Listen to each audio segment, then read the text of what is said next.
Sungguh. Dia bergumam, keningnya sudah menyatu dengan keningku. Mengapa hanya saja? Padahal aku ingin dia mengatakan lebih dari itu. Katakan sekali lagi, aku mendengarnya. Tidak mau? Ayolah kak, aku mendengarnya. Bibirnya menipis, membentuk senyuman. Aku akan mendapat apa kalau mengatakannya? Aku mendengus, dia kembali bersikap menyebalkan. Kenapa tidak pernah ikhlas sih? Keningku mengerut, lalu berkata, menyingkirlah, aku mau tidur. Jangan tidur, kita belum selesai. Kak Ray menepuk pelan pipiku. Sudahlah, aku tidak berminat lagi. Dia terkekeh lalu mencium wajahku secara beruntun, membuatku kembali tersipu. Aku mencintaimu, Alea. Apa kau mendengarnya? Katakan lagi dan lagi. Katakan berulang-ulang. Pintaku memohon, aku merasa tidak puas jika Kak Ray hanya mengatakan sekali. Aku ingin mendengarnya terus dan terus. Dan saat itu juga Kak Ray menurutiku, menyatakan cintanya berulang-ulang sambil menuntunku untuk kembali melakukan malam panas yang menggairahkan. Kak Ray, aku juga mencintaimu. Sudah tahu. Sejak awal, aku sudah tahu kalau kau mencintaiku. Ucapnya yang sama sekali tidak terkejut dengan pengakuanku. Mengapa kau menyebalkan sekali? Karena menyebalkan, jadi kau selalu merindukanku. Apa? Mungkin seperti itu. Hubungan yang aneh. Kak Ray jarang sekali bicara manis. Malah seringkali membuat aku kesal. Namun, sedikit perdebatan kecil antara aku dan dia justru membuatku selalu merindukannya. Ya, aku ingin sekali bersamanya dan menemaninya sampai usia kami menua. Bagaimana perasaannya untuk Karena? Entahlah, aku tidak mau memikirkan hal itu. Untuk saat ini, aku ingin menikmati kebahagiaanku bersamanya. Ya ampun Kak Ray, apa yang kau lakukan padaku? Aku memandang pantulan diriku di cermin. Banyak sekali jejak-jejak percintaan yang ditinggalkan Kak Ray di leherku. Bagaimana kalau ada yang melihatnya? Bebas kenapa? Bukannya wajar jika suami istri melakukan itu? Aku menatapnya kesal, santai sekali dia. Padahal wajahku sudah memerah sejak tadi. Dia terlalu ganas sehingga meninggalkan bekas sebanyak ini di tubuhku. Ingin marahinya tapi pandanganku teralihkan pada penampilan Kak Ray yang hanya mengenakan kaos biru tua slim fit dengan potongan v-neck rendah sehingga terlihatlah bentuk tubuhnya yang proporsional. Hari ini memang dia libur bekerja sehingga lebih memilih mengenakan pakaian santai. Namun bukan itu yang menjadi perhatianku. Kak Ray dengan tidak tahu malu membiarkan tanda merah di lap tubuh dan lehernya, terlihat tanpa berniat menutupinya. Kak, lihat dirimu, jangan kenakan itu, ganti kemeja saja. Dia melangkah mendekat ke cermin, memperhatikan apa yang kumaksud. Lalu gayanya berlagak terkejut. Astaga Lea, kamu gede sekali. Ya ampun, barbar sekali kamu. Ucapnya sembari menyentuh tanda merah bekas cumbuan semalam. Enak saja, kau yang menyuruhku, jangan salahkan aku. Aku membela diri, memang itu kenyataannya. Begitukah? Alisnya terangkat sebelah, lalu berkata, aku ingin minta sekali, tapi kau malah melakukannya berkali-kali. Itu artinya kamu keenakan. Kak Ray, ya ampun, dia selalu bisa membuatku malu. Aku menutup mulutnya dengan telapak tanganku, menghentikan kalimat selanjutnya yang mungkin akan keluar dari bibirnya. Kak Ray selalu begitu, pandai sekali dia menyudutkanku. Akhirnya, kami turun juga dari kamar. Aku maksa Kak Ray mengaplikasikan foundation untuk menyamarkan tanda di lehernya. Butuh perjuangan untuk melakukan itu. Kak Ray yang keras kepala harus dibujuk dan dirayu sampai dia benar-benar mau mengalah dan biarkanku membantu menyamarkan tanda itu. Aku sampai mengancam untuk tidak mau lagi melayaninya jika dia tak menurut. Jangan sampai orang tuanya tahu, aku semakin malu nantinya. Kami duduk melingkar dengan aku di samping Kak Ray dan tepat di depan Tante Salwa. Seperti biasa, kami para istri mengambilkan makan di piring suami kami. Untuk sejenak aku merasa memiliki keluarga bahagia. Keluarga yang sempurna, suami yang baik, anak yang sebentar lagi akan lahir, juga orang tua saling menyayangi. Begitu sempurna kehidupanku. Alia, kamu jadi mau bantu-bantu bikin kue? Tante Salwa bertanya setelah menyelesaikan makannya. Iya Tan, di rumah gak ada kegiatan. Ingin sekali belajar bikin kue sama Tante. Kenapa masih panggil Tante? Kamu sudah jadi anak bunda sekarang? Aku tersenyum lalu mengangguk. Iya Tan, Bun. Kami tertawa. Kak Ray hanya senyum kecil yang ditahan. Namun terlihat beda dengan ayah mertuaku. Dia tampak diam saja dengan melanjutkan makannya. Aku jadi berpikir, bagaimana bunda yang kalem bisa menaklukkan orang sedingin itu. Tepat ketika kami sudah menyelesaikan acara makan pagi, sebuah panggilan masuk terdengar pada ponsel Kak Ray. Tanpa berpindah di tempat duduknya, lelaki itu menjawab panggilan tersebut. Saat itu juga sorot matanya menajam. Aku melihat ketegangan di sana, lantas dia beralih menatapku. Tak lama, dia mengakhiri panggilan itu. Alia, kita harus pergi. Aku masih bingung dengan perkataan Kak Ray. Lelaki itu buru-buru minta izin kepada orang tuanya. Aku yang tidak tahu apa-apa, hanya bisa menurut kepadanya. Ketika lelaki itu menggandeng lenganku untuk keluar dari rumah itu, dia masih diam membisu.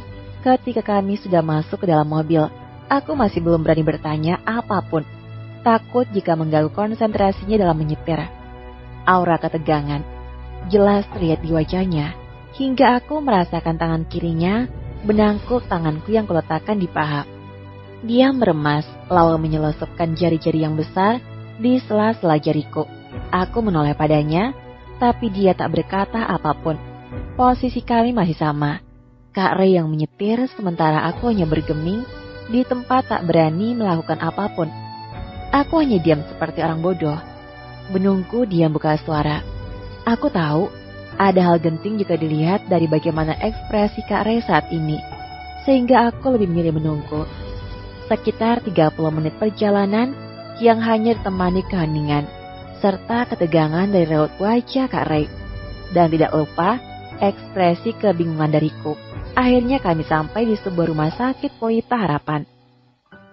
Tapi tunggu, rumah sakit? Memang siapa yang sakit? Sampai aku tak sanggup menahan diri untuk tidak bertanya kepadanya. Kak Ray, apa yang terjadi? Siapa yang sakit? Hembusan napas berat terdengar dari bibir laki itu. Lantas dia menatapku dan mengeratkan jalinan tangan yang sejak tadi belum ia lepaskan dari jemariku.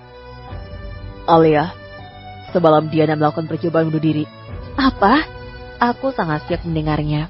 Bagaimana itu bisa terjadi? Kak Ray melanjutkan kalimatnya. Dia memotong nadinya sendiri dengan pisau. Petugas tidak tahu bagaimana dia bisa menemukan benda tajam seperti di kamarnya. Mereka sedang menyelidiki masalah ini, dan saat ini dia dalam keadaan kritis. Telapak tangan Kak Ray mengusap kepalaku. Kamu yang sabar ya. Aku yakin dia akan selamat. Dia memiliki cinta yang besar untukmu. Mona Lisa. Bab dinikahi Tuan Arthur. Lewati saja jika tidak ingin membacanya. Promosi novel, nikahi saya secara agama dan Anda bisa menceraikan saya kapanpun Anda menginginkan. Salwa adalah putri sulung dari 4 bersaudara. Dia dibesarkan dalam kondisi ekonomi sulit, memutuskan untuk merantau menjadi TKW selepas menamatkan SMA. Dia membutuhkan biaya pengobatan untuk ayahnya sedang sakit keras. Tidak ada pilihan lain bagi Salwa sehingga membuatnya terpaksa harus merendahkan diri, meminta pinjaman kepada sang majikan yang sangat dibenci karena sempat hampir menodainya. Judul Dinikahi Tuan Arthur, platform Pizzo, bab 10, pria biadab. Sorot batasian Arthur seolah-olah sedang menelanjangi Salwa. Perempuan itu kian beringsut melindungi diri. Berasa ada yang tidak beres dengan sang majikan. Tuan, apa yang Anda lakukan di kamar saya? Salwa terlihat ketakutan begitu Sean menutup pintu kamarnya. Kemudian mengunci dari dalam. Malam ini Salwa terlupa mengunci pintu kamar lagi, sehingga membuat lelaki itu lebih leluasa masuk ke dalam. Karena terlampau lelah, ia langsung tidur tanpa mengecek pintu. Apakah sudah terkunci atau belum? Sean Arthur melangkah mendekat. Lelaki bertubuh jangkung dan tak ubahnya seperti predator kelaparan yang hendak memangsa kelinci kecil tak berdaya. Perasaan Salwa semakin tidak enak saat melihat lelaki itu mulai melepaskan kancing-kancing kemejanya. "Tuan, apa yang Anda lakukan?" Tangan Salwa mencengkeram selimut yang membalut tubuhnya, seolah selimut itu mampu menemenginya dari bahaya yang mengintai seorang Sean Arthur. Lelaki itu tak menjawab. Ia melemparkan kemeja ke lantai, lantas mendekat ke arah Salwa, menaikkan kaki ke atas ranjang perempuan itu. Salwa menghindar di saat tangan kekar hendak menangkap tubuhnya. Sinyal bahaya di kepala berbunyi, membuat perempuan itu waspada akan apa yang mungkin membahayakan diri. Ini adalah negara bebas. Seseorang bisa melakukan apapun, apalagi terkait hubungan badan. Namun tidak dengan Salwa. Ia akan melindungi dirinya, miliknya yang berharga. Tidak membiarkan seorang pun merenggut, meski harus bertaruh nyawa. Dia adalah gadis miskin, tidak memiliki sesuatu hal yang bisa dibanggakan. Hanya harga diri dan kehormatan, seorang wanita yang masih bisa dijunjung tinggi. Jika semua telah direnggut, akan apa dirinya? Sorot mata Sean semakin mengintimidasi, menatap Salwa yang sudah terpojok di sudut ruangan, sebab posisi ranjang mengimpit ke dinding.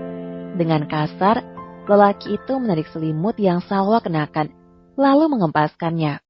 Mata Salwa membeliak terkejut ketika kedua tangan dicengkram, menahan perempuan itu. Tangan kekar berhasil mengarahkan jemarinya, mengapit di sela-sela jemari Salwa, mencengkeramnya, menahannya agar tidak bisa kemana-mana. Salwa berontak, menggerak-gerakan tangan serta kaki, berupaya melukai Sean Arthur. Namun pergerakan kakinya yang menendang membuat kedua paha perempuan itu terbuka. Hal tersebut memberi kesempatan pria berotak mesum memposisikan dirinya di antara kedua paha perempuan itu. "Tuan, jangan lakukan itu. Saya mohon, Anda tidak berhak melakukan ini."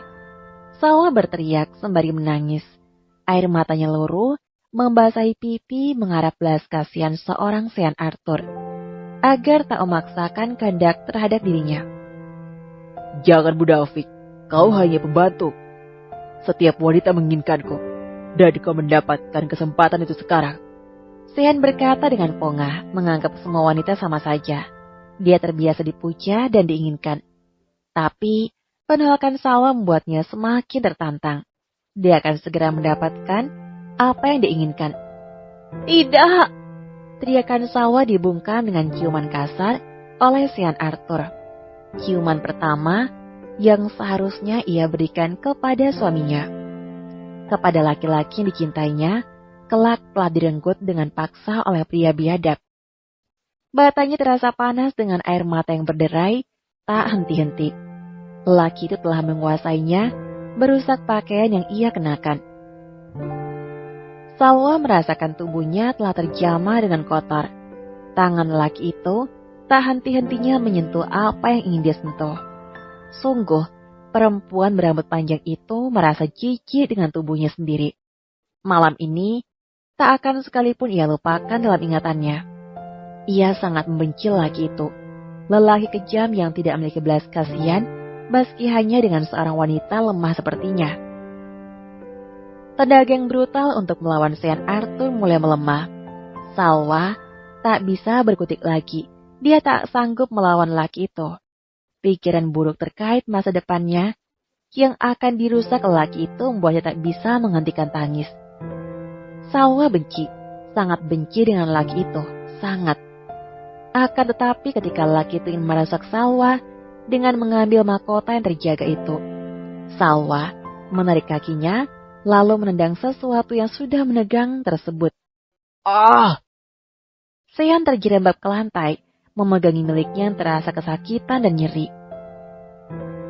Dapat Salwa memburu dengan pakaian yang sudah koyak dan tidak terpasang dengan benar. Perempuan itu lari masuk ke kamar mandi lalu menguncinya. Salwa bersandar di belakang pintu, luruh ke lantai. Ia menangis, membenamkan wajah di atas kedua telapak tangan dengan menekuk kedua kakinya. Dia merasa kotor, terhina dan dilecehkan secara brutal oleh Sean Arthur. Dia tidak akan maafkan lelaki itu. Tidak akan pernah. Seharusnya ia tahu bahwa semua ini akan terjadi. Melihat pertemuan pertama mereka di belakang gedung dengan lelaki itu menghajar seseorang secara biadab, cukup membuktikan jika seorang Sean Arthur bukanlah laki-laki baik. Namun tekad untuk mendapatkan uang demi menghidupi keluarganya yang tinggal di Indonesia membuatnya harus memaksakan diri agar bisa mendapatkan pekerjaan itu. Meskipun pada akhirnya ia harus bernasib tragis seperti saat ini. Alan, Sean meneriaki laki itu yang tertawa tak henti-henti melihat kondisinya. Dia adalah Alan Sky, seorang teman sekaligus dokter pribadi Sean Arthur. Mereka dekat sejak sekolah, sehingga laki itu tidak takut dengan sosok Sean yang terkenal dingin dan mematikan. Siapa wanita spesial itu, sehingga bisa membuatmu seperti ini? Dia kembali tertawa membuat Sean semakin kesal. Sekali lagi kau tertawa, kurobek mulutmu. Ancaman Sean tidak pernah main-main. Alan segera menghentikan tawa, meski dalam hati laki itu masih ingin menertawakan sahabatnya. Besok, mungkin kau harus beristirahat dulu, dan karena kau akan kesulitan berjalan. Alan berkata setelah melihat kondisi milik Sean yang terkena tendangan Salwa. Sepertinya tendangan itu cukup keras, sehingga meskipun Alan sudah menyuntikkan pereda nyeri, Sean masih tak bisa leluasa bergerak. Sial, kenapa kau tidak beri obat yang terbaik? Kau tidak berguna menjadi seorang dokter. Percuma aku bayar mahal. Perkataan Sean memang pedas, tapi Alan sudah terbiasa dengan kalimat pedas yang dilontarkan oleh lelaki itu. Mungkin kau belum boleh berhubungan sekitar sebulan. Iya, dia harus beristirahat lama agar bisa kembali gagah seperti sedia kala. Apa? Sean berteriak, tapi Alan justru menyembunyikan senyum. Alan selalu mengerjai Sean dengan teknis kedokteran yang tidak lelaki itu ketahui, hanya untuk membalas perkataan pedasnya. Kalau kau mau dia mati suri, kau boleh melanggarnya. Namun, Alan sepertinya tak sanggup lagi menahan tawa. Lelaki itu tergelak setelah membayangkan wajah Sean yang menahan hasrat, karena takut miliknya tak bisa berguna seperti sebelumnya. Kau, Sean melempar bantal ke wajah Alan, tetapi tentu saja segera ditangkas oleh laki itu diiring gelak tawa yang membuat pria berambut brunette itu semakin kesal. Seperti apa yang Alan katakan, meski Sean susah dinasihati, tapi laki itu masih bisa berpikir jernih untuk tidak melanggar perintah dokter pribadinya. Sean milih membatalkan pertemuan dengan para klien dan bekerja di ruang kerjanya yang berada di dalam penthouse. Leon yang merupakan asisten pribadi diperintahkan untuk menghandle semua, karena untuk saat ini hanya Leon yang bisa diandalkan di saat lelaki itu sibuk dengan komputernya. Suara ketukan di pintu mengalihkan perhatiannya. Dia sedikit berdeham, menyadari jika Salwa yang berada di balik pintu. Apakah dia akan marah perempuan itu karena telah menolaknya semalam? Seharusnya Salwa bersyukur, karena seorang rakyat biasa mendapatkan perhatian dari pria kaya raya dan berpengaruh sepertinya. Sean menghela napas kasar, yang pada akhirnya mengizinkan perempuan itu memasuki ruangannya. Masuk. Suara Sean tak mendapat jawaban, tapi pintu ruangan terbuka dengan sosok Salwa yang masih mengenakan seragam kerja datang menunduk. Mata perempuan itu terlihat sembab, seolah waktu semalaman hanya digunakan untuk menangis saja. Tatapannya tertuju pada leher Salwa. Sean dengan jelas melihat hasil perbuatannya kemarin. Ya, leher itu semalam terasa begitu memikat. Bau alami perempuan itu begitu candu, menguar dengan memabukkan dirinya sedang di puncak hasrat. Maaf, saya ingin mengundurkan diri. Salwa berkata dengan tenang, tapi suaranya terdengar begitu serak. Mengundurkan diri. Sean tersenyum miring. Dia seperti sedang direndahkan oleh pembantunya sendiri. Perempuan itu berani sekali keluar dari pekerjaan karena ingin menghindarinya. Kau harus membayar denda $100 juta. Bata Salwa membeliak mendongakkan wajah menatap Sean Arthur. Apa-apaan ini?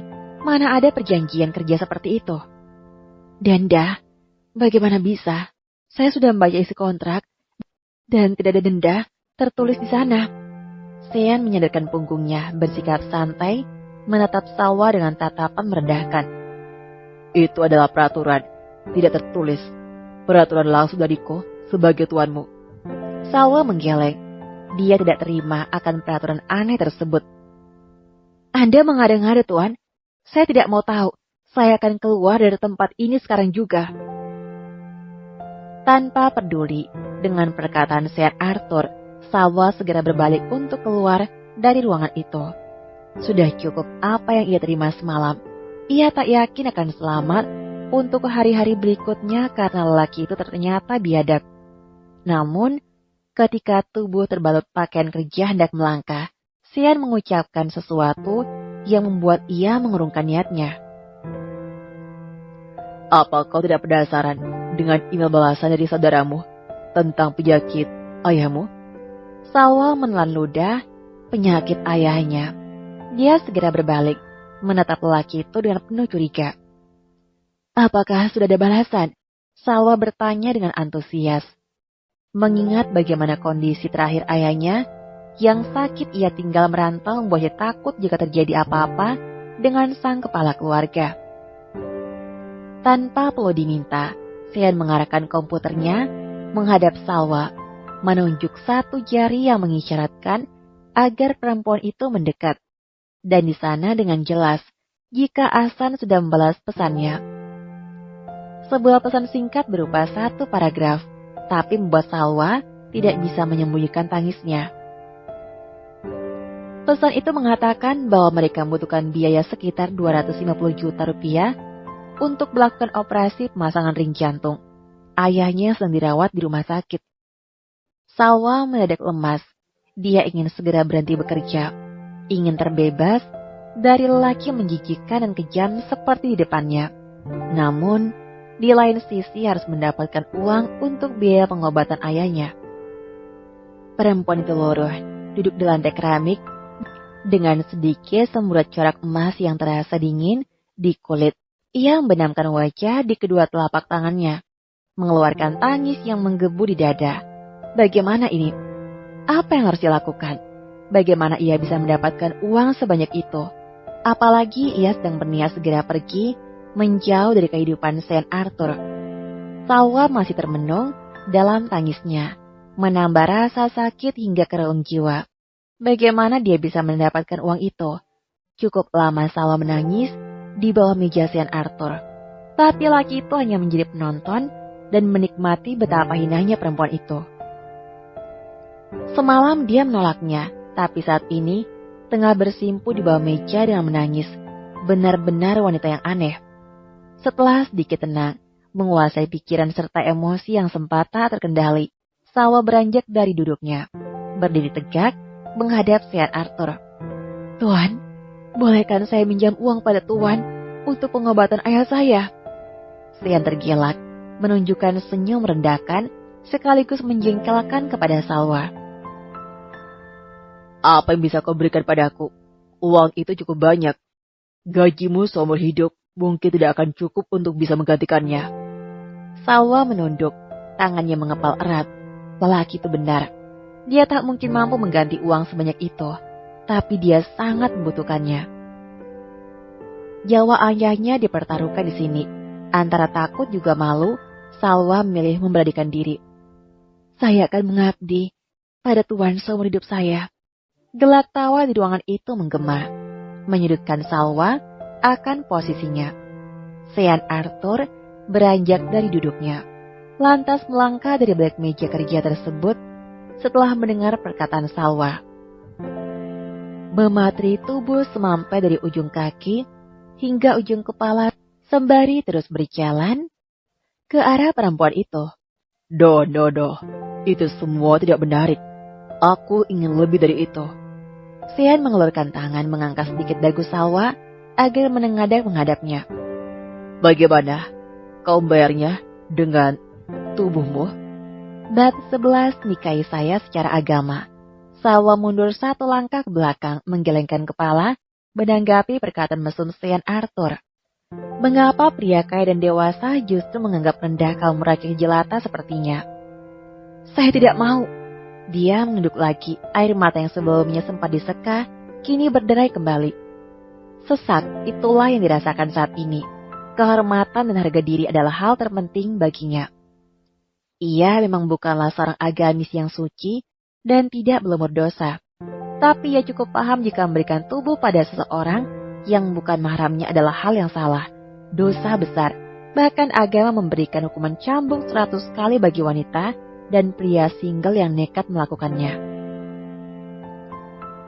Uang pun tidak ada. Kau bisa keluar sekarang. Aku tidak akan menahanmu lagi. Jika terjadi sesuatu terhadap ayahmu, maka kau yang akan disalahkan. Sean menyeringai tatkala melihat gulat ketakutan di wajah Salwa. Perempuan itu mendadak ragu setelah mendapatkan jawaban dingin dari Sean Arthur. Nyawa ayahnya benar-benar dipertaruhkan di sini. Ia harus segera mengambil langkah.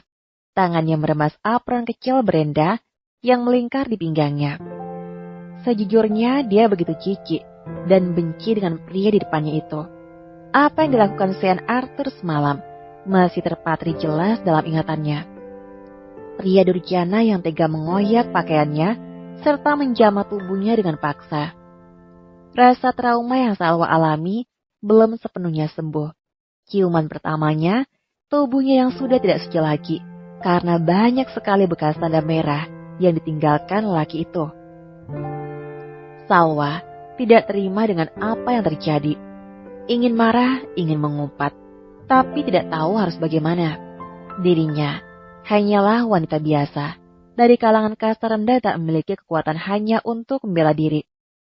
Dia semakin benci lelaki itu, lelaki jahat yang kini sedang menatapnya dengan tatapan mesum serta merendahkan. Namun, situasi yang terjadi membuat Salwa harus rela merendahkan diri di hadapan lelaki itu. Ayahnya membutuhkan uang banyak dan pasti uang tersebut sangat dibutuhkan dengan segera. Mengapa kau masih di sana? Bukankah kau ingin pergi? Pergilah. Ingat, $100 juta sebagai biaya penalti yang harus kau bayar padaku. Salwa memejamkan mata, tangannya mengusap air mata yang tak kunjung berhenti membasahi pipi.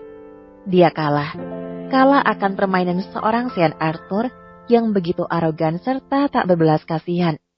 Tentu lelaki itu mengetahui dengan jelas bagaimana susahnya kehidupan Salwa. Tetapi dengan sombong dan semena-mena, dia minta biaya penalti begitu besar padanya. Mengapa kau tidak memiliki empati terhadap seorang yang lebih lemah? Apakah orang kaya selalu bersikap seperti itu? Salwa menjadi kalimatnya, memperhatikan wajah Sean Arthur yang masih sama seolah-olah perkataannya sama sekali tak berbekas di hati lelaki itu. Saya memang miskin, tapi saya masih memiliki iman yang harus saya jaga. Satu langkah mendekat, Sean mengikis jarak dirinya dengan Salwa. Lelaki itu memperhatikan tatapan penuh kebencian serta amarah Salwa yang tunjukkan kepadanya. Dia hanya tersenyum miring, menanggapi sorot mata perempuan itu. Aku sudah berimu pilihan, tapi kau tidak menggunakan kesempatan dengan baik. Salwa semakin beringsut dikala Sean semakin mendekat padanya. Teror kejadian semalam masih menjadi momok menakutkan baginya. Dia trauma, syok akan sikap bejat lelaki itu. Apa yang Sean lakukan padanya? Sentuhan-sentuhan lelaki itu di bagian-bagian tubuh pribadinya masih membekas dan terasa sampai saat ini. Tuhan, Salwa menahan tubuh depan lelaki itu dengan kedua telapak tangan yang terbuka lebar, begitu punggungnya telah tertahan oleh dinding ruangan. Sean membiarkan tangan Salwa tak berniat menghalau atau memindahkannya. Sementara tangan kanannya mengangkat dagu Salwa, membuat perempuan itu menengadah menatapnya. Aku masih berbaik hati memberimu kesempatan untuk berpikir, menerima tawaranku atau ayahmu tidak dioperasi. Ibu jarinya mengusap bibir perempuan itu perlahan, seolah pikirannya kembali melayang dengan adegan semalam. Salwa segera menepis tangan Sean secara kasar. Tak lagi menunduk, perempuan itu menatap iris biru itu dengan tajam. Aku tidak mau menjadi budak nafsumu, Tuan Sir Arthur. Salwa segera berlari untuk keluar dari ruangan itu setelah mengucapkannya dengan sedikit membanting pintu. Menuruni satu persatu anak tangga, Salwa berlari menuju kamarnya. Dia benamkan wajah di atas bantal, lalu menangis sepuasnya. Tangannya mengepal dengan beberapa kali memukul-mukul bantal tersebut. Mengapa harus seperti ini? Mengapa pilihannya begitu sulit? Tak tahan akan apa yang terjadi, perempuan itu menangis terseduh, membayangkan betapa paniknya keluarga di sana. Bahkan Hasan mengatakan bahwa dirinya dan Al-Fatih mencari tambahan uang dengan mengamen di bus-bus kota. Terkadang menawarkan ginjal secara terbuka di tempat umum, tapi justru dianggap gila oleh sebagian orang. Salwa semakin terisak membayangkan itu semua. Apakah saudara-saudaranya saat ini sudah makan? Apakah mereka sedang berjuang menahan lapar sampai ada makanan yang bisa mengganjal perut mereka? Ya Allah, Salwa tak sanggup membayangkan itu semua. Bagaimana kondisi keluarganya? Ketiga adiknya yang masih sekolah. Tidak, mereka tidak boleh merasakan kesusahan terus-menerus. Apa gunanya dia jauh-jauh pergi ke negara orang jika hanya berakhir sama? Tak bisa membawa perubahan kehidupan keluarganya. Semua pengorbanan, waktu dan tenaga yang ia korbankan hingga sampai di titik ini akan sia-sia belaka. Air mata ketidakrelaan kedua orang tua atas kepergiannya hanya menjadi butiran debu yang tak berarti jika pada akhirnya ia menyerah. Salwa mengusap kasar air matanya, lantas pergi ke kamar mandi guna mengambil wudhu. Dia hanya ingin menenangkan diri, mencari jalan terbaik setelah pikirannya tenang dan tidak dilanda emosi. Setiap aliran air yang mengalir membasahi anggota tubuhnya, membuat jiwanya lebih tenang. Ia menghirup napas panjang, lantas mengembuskannya perlahan.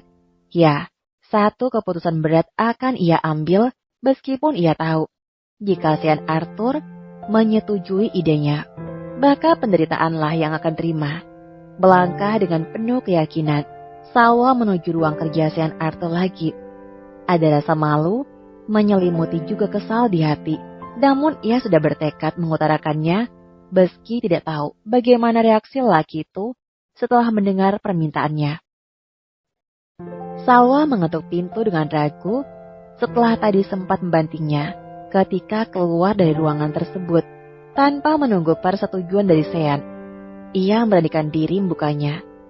Jantungnya berdegup lebih kencang karena merasa gugup, takut, marah secara bersamaan. Namun ia mengabaikan itu semua karena alasan yang kuat. Keluarganya sedang membutuhkan uluran tangannya. Begitu pintu ruangan tersebut terbuka, tatapannya langsung berserobok dengan iris biru yang memukau. Sorot mata laki itu begitu tajam, menusuk hingga ke dalam mata Salwa, menghujani perempuan itu dengan berbagai prasangka. Salwa meremas jemarinya, berusaha mengumpulkan keberanian untuk menatap mata lelaki itu dan mengutarakan maksudnya. Tuan, saya menerima tawaran Anda. Sean tersenyum tipis. Aku tahu, kau akan kembali dan mengatakan hal itu. Tapi dengan satu syarat. Kau berani sekali mengajukan syarat kepadaku. Sean tak menyangka jika pembantunya bisa berani meminta syarat padanya. Salwa tak gentar. Dia tahu Sean tidak akan terima, tapi ia masih tetap mencoba. Nikahi saya secara agama, dan Anda bisa menceraikan saya kapanpun Anda menginginkan.